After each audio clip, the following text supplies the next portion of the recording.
आइए, जिस साइज का माइक कर दिया गया है उस साइज के कवि को आवाज देता हूं। हमारे बीच में the great Indian laughter challenge के चैंपियन सुनील व्यास जी बैठे हुए हैं। हम उनको भरपूर सुनना चाहते हैं। हम तालियां आपकी बता रही हैं कि आप भी उनको भरपूर सुनना चाहते हैं। एक बार तालियों का स्वर और मुखर हो। सुनील व्यास आपके सामने। मैं देखो किसी पार्टी का आदमी हूं नहीं। अभी मायावती जी ने एक पत्रकार को थप्पड़ मार दी, तो मैंने पत्रकार से पूछा थप्पड़ क्यों मारी? बोले मुझे भी पता नहीं चला, मैंने तो सिर्फ इतना पूछा विधायक दल की बैठक कब है।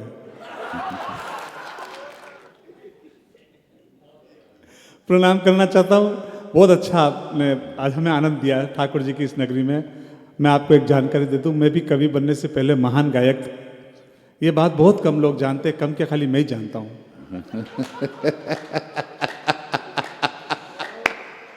मैं सबरस भाई का एक कॉल आया था कि वृंदावन आना है। मैंने कुछ नहीं पूछा, मैंने कहा मेरे ठाकुर जब मुझे बुला रहे तो फिर आने की क्या बात है। मैं प्रभु द्वारकाधीश की नगरी से आपके बीच में आया हूँ। 2-5 मिनट लूंगा मैं आपका, ज़्यादा समय लूंगा नहीं। इसका इको बंद कर दो बॉस। बिल्कुल। मेरा एक दोस्त है सलीम मफतलाल जी, उसने इको बंद करवा दिया। मैंने कहा इको बंद क्यों करवाया? बोले भाई इको में 3-3 आवाज़ आती है। मैंने कहा कैसे? जैसे hello hello hello hello, Sunil Sunil Sunil. तो मैंने कहा इसमें तुझे क्या तकलीफ? बोले भाई गलती से मुंह से तलाक निकल गया तो?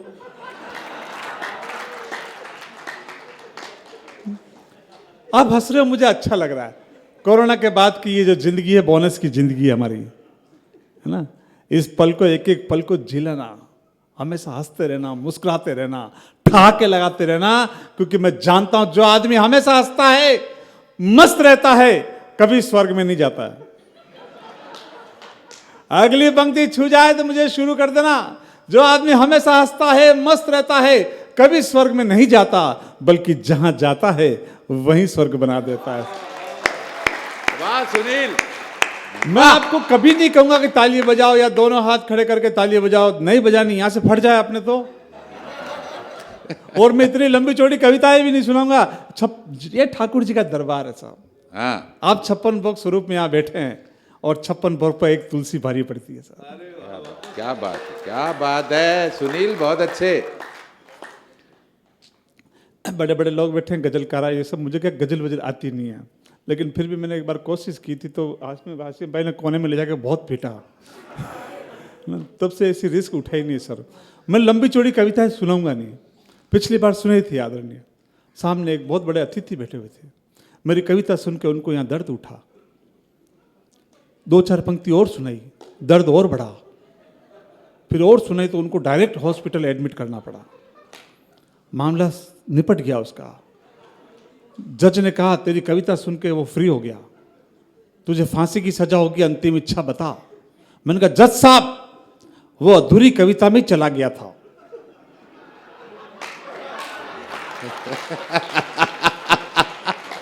मैं आपको पूरी सुनाना चाहता हूं। बोले जाओ बाइज्जत बरी। मां शारदे की वंदना हुई।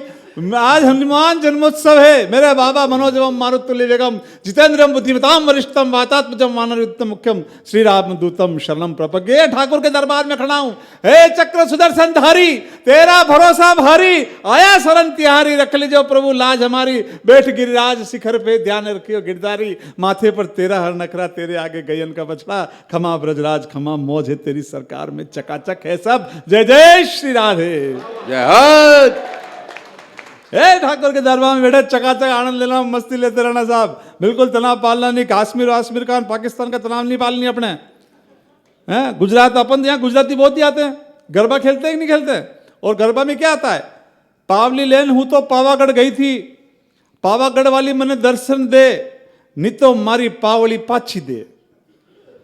जो गुजराती माता जी से पावली वापिस ले ले, जो गुजराती माता जी तक से चवन्नी नहीं छोड़ रहा, उस गुजराती से वो लोग कश्मीर मांग रहे हैं।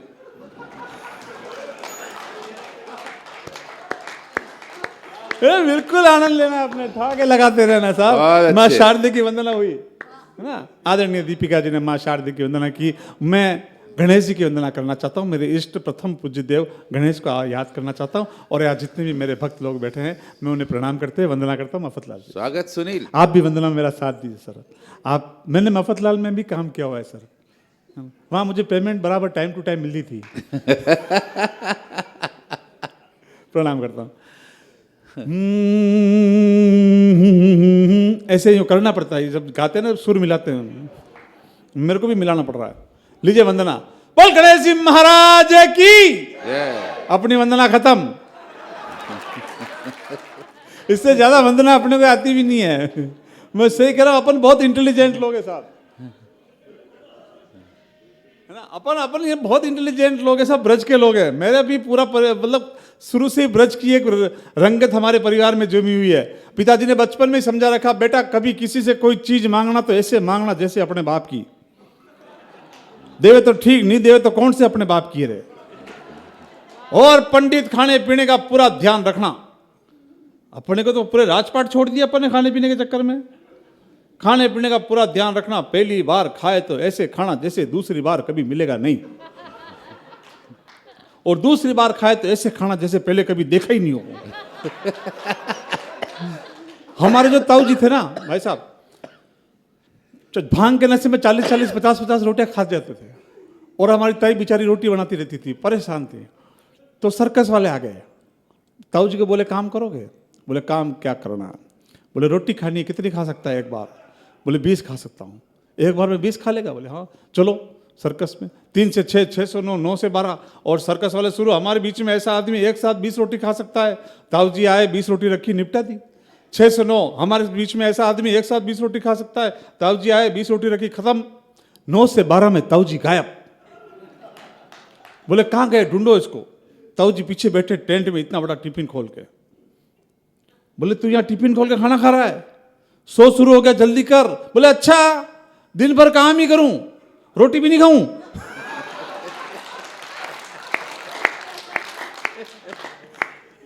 सही कह रहा हूं। हमारे यहाँ तो सुनील जी भिखारी तक आने से डरते हैं, है ना। वो दिन में भिखारी आ गया एक बार, और शुरू हो गया, बोले ओ बहन जी, ओ बहन जी। अच्छा, भिखारी का परफॉर्मेंस थोड़ा ढंग से कर नहीं पा रहा हूं, मेरे कभी काम नहीं पड़ा ऐसा। बहन जी ने खिड़की खोली, बोले क्या है? बोले बहन जी थोड़ी सब्जी है क्या आपके पास? बहन जी ने कहा तेरे पास रोटियां है? बोले हाँ है तो सही। बोले घी लग रहा है क्या? बटर? बोले नहीं। ला दे, घी लगा के लाती हूँ। और रोटियां का बंडल अंदर लगी, गेट बंद। लो भाई, तालियों का शोर सम्मिलित हो जाए। गेट बंद।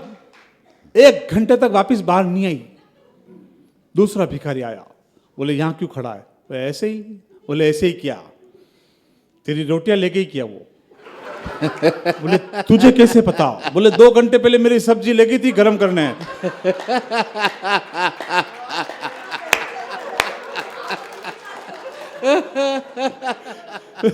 बिल्कुल आनंद लेना साहब।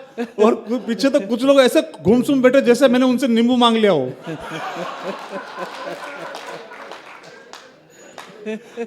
आनंद लेना साहब। मैं एकमात्र लड़का हूं। अच्छा, ये माताएं बहनें बैठी, मैं आपको प्रणाम करना चाहता हूँ। वाकई में आप बहुत धार्मिक है, ठाकुर जी की नगरी में रह रहे हैं, जहाँ मुझे तो सच कह रहा हूँ सबके चेहरे में मेरा ठाकुर नजर आता है यहाँ पर। हाय हाय हाय हाय, सही कह रहा वाह हूं। वाह सुनील वाह। ठाकुर मुझे तो सबके चेहरों में नजर आता है, आप सबके चेहरों में, है ना। माता बहनें बहुत धार्मिक है आप यहाँ ठाकुर, और आपसे ज्यादा धार्मिक मेरी खुद की सगी लुगाई। इसमें हंसने की जरूरत नहीं है, इन सब की धर्मपत्नी होगी, मेरे सगी है। रोज मंदिर जाती है प्रभु द्वारकाधीश के मंगला करने, नंगे पांव मंदिर जाती है डेली, और आती है जब नए नए सैंडल पहन के आती है। एक दिन गांव वाला आ गया, बोले भाई साहब भाभी जी घर पे हैं क्या? मैंने कहा क्यों, क्या हुआ? बोले मेरी चप्पल नहीं मिल रही है यार। अरे मैंने कहा देखो वो जेंट्स चप्पल पहन के थोड़ी आती है। नहीं, मैं घर से लेडीज पहन के आया था ना। अच्छा, टीवी में उपाय आते हैं, खतरनाक उपाय बताती है।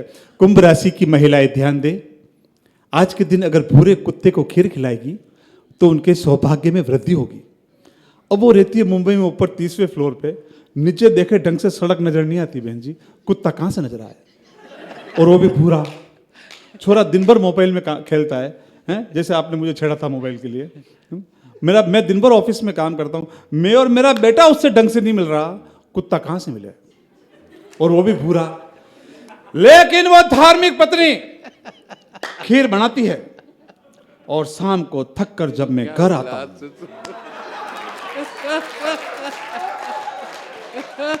आप गलत सोच रहे हो। वैसे आप ठीक ही सोच रहे हो यार। मैं कह रहा हूं, सही कह रहा हूं, मैं बहुत प्रणाम करना चाहता हूं। अच्छा, इनका दिमाग देखना, इतना खतरनाक दिमाग होता है। मैं अपने खुद के लड़के के लिए लड़की देखने गया, खुद के। तो एक बार तो लड़के को साथ में लेके नहीं जाते ना, देखते घर परिवार कैसा है, अगर पसंद आया तो फिर लड़के को ले जाते हैं। तो मैं अकेला गया, तो लड़की की माँ बाहर आई और मुझे देखकर रपट के वापस अंदर घुसी और छोरी को बोली बाहर मत जाना। बोले क्यों? बोले यही छोरा 20 साल पहले मुझे भी देखना आया था। अरे मैंने कहा जगदम्बा मेरे लिए नहीं आया मैं। इनका दिमाग मतलब शादी के 4 दिन बाद जब पत्नी ने मुंह धोया, तब मैंने उसकी शक्ल ढंग से देखी। मैंने उससे कहा ब्यूटी पार्लर का नंबर दे, कृष्ण ने तेरा ये मेकअप किया था, बहुत अच्छा मेकअप किया है, मैं उसे गिफ्ट देना चाहता हूं। उसने नंबर दिया, मैंने उसको गिफ्ट दिया, वो भी खुश हो गई। उसने गिफ्ट खोला तो आईफोन। बोले क्या बात है, आईफोन मिला मुझे। जैसे ही आईफोन का डब्बा खोला तो नोकिया का बटन था उसमें। बोले ये क्या मजाक की मेरे साथ। मैंने कहा शुरुआत किसने की?